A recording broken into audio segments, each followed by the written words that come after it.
No, bună ziua, eu sunt Alex și bine m-am găsit la un nou episod de As. Astăzi noi ne jucăm Toca Boca și na. Asta e familia mea de 3D. Aici am hainele. Aolo. Am început.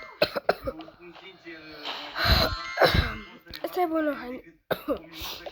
Și astăzi noi să ne jucăm Toca Boca, cel mai bun joc din lume. O să fie, e copilul meu.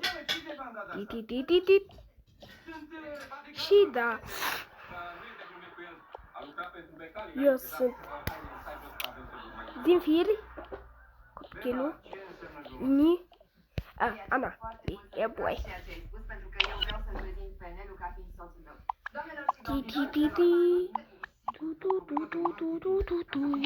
Ce s-a întâmplat?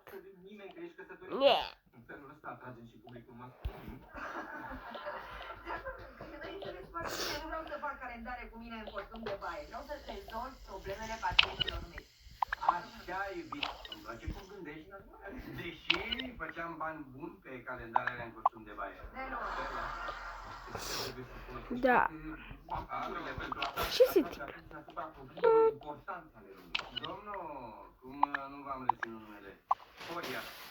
Domnul Horia, să știți că soția mea pozează sexy numai pentru mine. Da.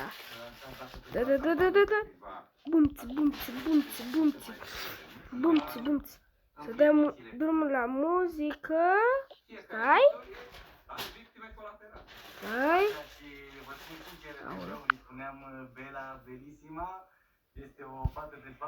Stai că dau acum drumul la muzică. Unde e?